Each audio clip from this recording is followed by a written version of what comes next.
is our first episode of Closet Chef, and today we're over here with Sasha, Alan, Walton. We're here at her home. She looks like she's cutting up a little onions and stuff. So Sasha, oh, you got me an apron? I did get you an apron. Okay. Smoking hot barbecue. I'm gonna have to I'm gonna get my own apron for the next show. I think I'm gonna have to go out and get an apron. But all right, Sasha. So I'm making a pasta dish that's really simple. If you're coming home from work, it literally takes 20 minutes. Yes. And while I'm watching, I can tell you what I did. I took a 1/4 cup of red onions. Okay. I like red onions in this dish. So that's the red onions right there. Bang. Bang. So I put like 2 tablespoons of butter in when I sauteed this. That's right. And I did do a pinch of Himalayan pink salt and a shake of black pepper. Himalayan pink salt? Yes. Is that this? That is that. That is the best salt you can use. This is some like next level salt. Himalayan pink salt from Stop and Shop. I've never had this before. I just use regular salt. I'm just from around the way, so we use regular salt. But this is that next Himalayan stuff. I bet you does this have one of those? Oh yeah. You know it's next level when it has the little grater. It has a grater. What I do is I soak my meat, so I put salt, lemon or lime juice all around it. Right. Leave it in the sink for 20 minutes. Stuff starts rising to the top, yeah, which makes it easier to clean. Yes. So I pick it up, rinse it off, we're good to go. Right. We're just gonna pat it dry, Okay. and then we're gonna use my secret seasoning. Oh. Everybody happens to have a secret seasoning. You know, when you're a closet chef, you can't tell everybody all your secrets. You gotta have something that you keep to yourself, you and your family. So who gave you the secret sauce? My father. Okay. Her father, Mr. John Allen, may he rest in peace, one of my favorite people ever of all time. He couldn't have salt. And so we used salt, we had to use that, but Mrs. Dash became the go-to seasoning in our house. This is the garlic and herb, and so you want to coat this in it. And I usually use tongs, but I'll use my hands today. So we're just gonna let it sit for 5 minutes. And while that's sitting, let that get all nice and pretty. This hasn't come to a boil, but that's okay. This pasta is almost like an Alfredo, but it's a little bit more decadent. Okay. You are definitely gonna get all your calories in on this. Oh. So it's a good thing you didn't eat anything today. Yeah. So I take 2 packages of this. I left it on the counter so it'd be soft, a little bit easier to melt. And we're just gonna open that up. If you're frying chicken, you should drop a couple fresh cloves of garlic to flavor the oil. Okay. But we're not gonna do that because we don't have time for all that stuff. We're making it happen fast, quick, in a hurry. You know, you're just coming home from, I saw your husband, he was outside working all hard, and so he comes in today, he wanna eat. He don't got time for her to be dropping cloves and stuff. She gotta make it quick, fast, and hurry. So let's make it happen. So. Now, all the shows may not be quick, fast, and hurry. Some of y'all might take a little bit more time, but today's show, we're focusing on getting the food ready for after work. While the water is boiling, we'll get our peas going. We got some green peas. So we need a 1/4 cup of water because the peas already, they're frozen. Right. We're gonna drop them in there. I'm gonna take a pinch of this. We're gonna take some garlic powder. I don't measure, that's my downfall. It's okay. I just sprinkle until it looks right. I'm in love with this coarse ground black pepper. It has a richer flavor to me. Just a sprinkle.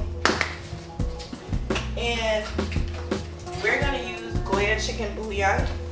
My grandmother would be really upset that I didn't make fresh chicken stock. There's nothing in it. You gotta improvise. You got dinner's just, it's almost dinner time, so you gotta make it happen. So, but by putting the garlic powder, the black pepper, a little bit of salt in there, it does have the tastings of homemade stock. So I'm just using about a 1/4 package. Actually, let's say a 1/2 package of that. And I'll be honest with you, when I make peas, and I don't often make peas, I don't put any of that stuff in there. I just put the peas on the eye and make it happen. So you just showed me something. So you're feeding people flavorless peas? Basically I'm usually cooking for myself because when I'm cooking, nobody else is eating. I get it. Because I'm not a closet chef. I'm the host, guys. I'm Abdul Rahman Muhammad. That's who I am, just in case you didn't know. So we're gonna take the cheese. Yes. And we're gonna put it in here. We're gonna let it break down some. So let me do something. Can I do the second one? Yep. Okay, boom. So this is that. What kind of cheese is that again? Boursin. Boursin cheese. This is from where, Canada? I'm not sure where it's from. It's somewhere famous. Oh, France. Oh, okay. But we're gonna put the whole thing in there. The whole thing. So I'm just giving it a little chop up, little, you know. So I feel like I should taste it. Would you like to taste it? There's another package in the fridge. Go ahead. I'm just gonna take this little piece right here. Oh. Okay. That's pretty good. So the other trick to doing this dish is make sure your eye is turned down low. Because it will thicken quickly. And as it thickens, you can add more cream to it. I'm gonna let it melt a little bit more. It doesn't look like it's gonna be very much, but it will. It'll coat everything the way we need it to coat it. And so, we're just gonna let that melt down. Okay. If you go to Trader Joe's, you can get this cheese for $3.79. If you go to Stop and Shop or somewhere else, it's gonna cost you about $5. Wow. You're gonna need at least 2 packs, so it is a little bit expensive, but it has such a distinct flavor, it's worth the extra money. It does have a distinct flavor. And so like you just gave a little tips on like bargain shopping. Bargain shopping, you know, Trader Joe's. I've never actually been to Trader Joe's. I usually go to Price Chopper, because I like, instead of going to Big Y, I go to Price Chopper. I don't know why. We'll have to take you to Trader Joe's. I may have to go to Trader Joe's. We should film that and take Abdul to Trader Joe's. If he's never been, he's going to lose his mind. Is it really that great of a restaurant? It's like Whole Foods, but for people who are on a budget. Oh, okay. I like budget stuff. Their frozen foods are really good. I'm known to go to the dollar store. Just in case you ever see me at the dollar store going hard body, I'll drop about a 30 spot at the dollar store every time I go in there, just in case you wanted to know. Yes, I get a lot of stuff from the dollar store. Okay, well that's going. I'm gonna make the butter for the garlic bread. Okay. I'm gonna cheat again because we're coming home from work. That's right. Don't really have all the time to do this. I cannot wait to eat that sauce. This is I'm just letting you know that cheese was so good. This is a 1/4 cup of butter. Yep. Just throw it in the microwave. We're just gonna throw it in for 30 seconds. Yeah. If you're cooking and you're dealing with garlic, it leaves a fragrance on your hands. It's kind of hard to get off, and it's a hassle. Okay. You just drop this in the pan, it melts. You drop it. Oh, so that's the garlic and already done. Already done. So what we're gonna do is drop 1 clove in here, and we'll put it back in the microwave for like 5 seconds. Okay. So next time you want to show off and cook for the family. Yeah. Yeah. The next time that happens, it'll be sandwiches. Now, what about our onions? I see we had them chopped up. We started off the show with the chopped onions. Are we throwing those? Those were the onions we sauteed here. Oh, and already in there. Okay, that's right. If you're tuning in late and you missed some steps, let us just give you a refresher. Okay.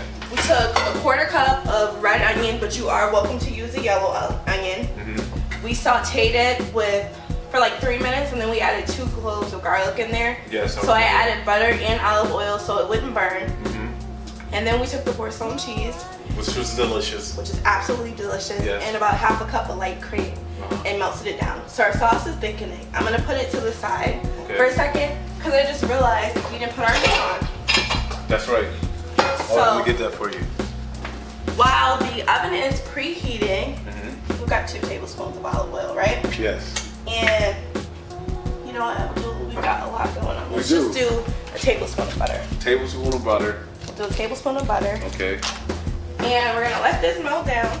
This is really what I do. And so, while that's warming up and melting, we're gonna grab some tonkin though. This didn't marinate for 24 hours. Right. So, don't judge me on this. But the thing about Miss Dash is it's still very good even if it wasn't marinating that long. Right. Alright, so let's get the garlic bread going. Alright, so we do our addition to sink, we'll do some cleaner in it. Yep. Everybody likes some green peas. Delicioso. Boom. While Abdul is doing that, I'm gonna explain. Anybody who knows me knows I love bread. I like my carbs. I usually make fresh garlic bread, but we're last minute. We just came home from work and we want to make dinner. That's right. You can take any brand of frozen French bread. I like this brand. I have a really deep addiction to them. Oh, okay. And you eat so garlic bread a lot? I do. I eat this bread a lot. Yep. They've got these great butter yeast rolls that taste like your grandmother made them. Yes. Next time I'll show you a trick on those too. Okay. So these are just basic French bread. You could even do non-frozen. Okay. So if you could put a shake of the salt in that butter mixture, Oh, the Himalayan? Yes. A little pepper. Oh, this is salt, actually. A little salt. That's perfect. Okay. And a shake of, we'll use that black pepper because it's right there. Not a lot because that one's a little bit stronger. A little pepper. Perfect. And you're gonna want to stir this up with this. And here comes the magic. Okay. You're gonna coat these on the top with this butter. Pre-coating. Yeah. Yeah, that looks good. Abdul is sparse with the butter. He doesn't want you to go into. Oh, am I being sparse? Yeah, you gotta. More? Because people need to think you made these rolls yourself, like they're freshly baked. Right. You did the yeast and everything. I'm just gonna check on the chicken while you're doing that. Yep. Butter. This up. Yeah, you gotta paint it on. You know, when I put the butter on, I don't just slather it. I paint the butter on. You know, this is like art right here. Butter. A little bit of butter. A little butter. Get it off. And then you say that this one is a good one right here. This is the one we're gonna eat, right? Ooh, yeah, boy. You told me I was being sparse. Not no more. Okay, you can do this before you start doing anything else if you want to. They're safe to sit on the counter. Okay. The oven isn't at 400 yet, but when we hear it beep, we'll put it in the oven for like 8 minutes. If you want them a little bit browner, you can leave it in for another minute or two. 8 minutes is sufficient enough time. And so we're just gonna move these to the side in the meantime. Right. So we're gonna flip the chicken. Ready? I like it a little bit browner, but it starts steaming. That's the thing about the lid, it helps it cook evenly and faster. Okay. Oh yeah, like that looks good. So there was more butter on that side. Yeah. Okay, our peas are done, Okay. which is great. So it's not gonna chop pretty, which is fine. It's kind of falling apart, it's tender. That's the other thing about cleaning your chicken with acid, like lemons and limes. It makes it tenderer and it absorbs the flavor a little bit more. Right. I'm gonna tell you, I did go to Bear's smokehouse yesterday, and this is how they were cutting the chicken. You gonna do it? He was just like, that's all he was doing. And I was like, I could do that. You're doing it. You see? You're doing But it. see, if I were to do it, it'd be like more like, you know, I take my time. Professional. Yes. Yes. Every cut matters. Every cut. Look at that. Look at that. Then I come across, bang. See that? Bang, bang, bang, bang. Then you spread it out like bing, bing, bing, bing. Number one! I love the fact you gotta figure out how you're gonna edit it in. You know what I mean? You need me to do that one more time for the show? I just want you to get a feel for how thick it'll get. So I cannot wait to eat that sauce. I'm gonna take some light cream. We're gonna add this back in it, Okay. and it'll loosen it up some. Our pasta should be almost done.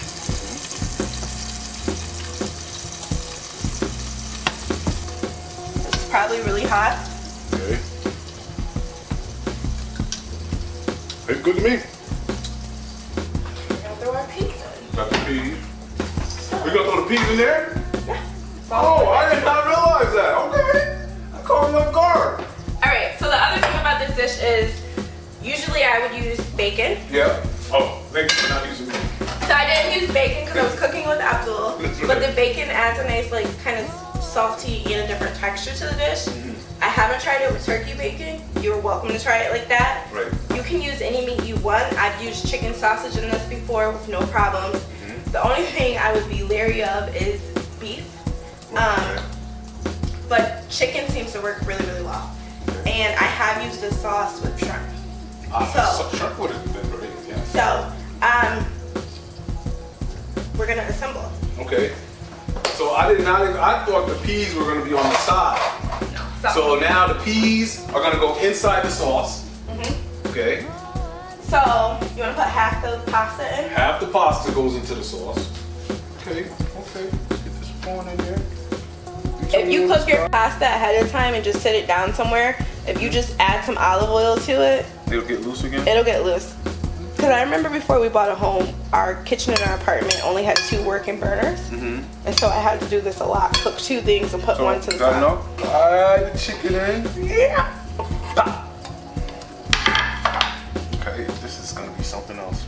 Oh, the green adds it adds a little color, a little pop of color. I like that. And you get a vegetable snuck in it. Good. More pasta, more pasta, more pasta. Let's put it in there. You're gonna plate your bread. Edge. Oh snap! Oh snap! Oh snap! Pour that garnish. And whenever you're entertaining, you should have a signature drink. You should have something special that's unique to your event. In addition to fresh flowers.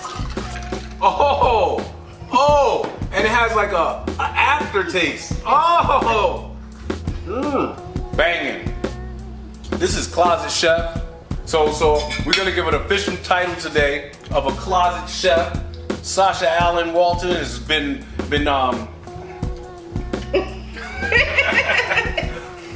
You are officially a closet chef. Gee, thanks. Until next time, eat well. And if you want to be on Closet Chef, contact us on NEVIDEO right there. Never stop dreaming, and back to this food.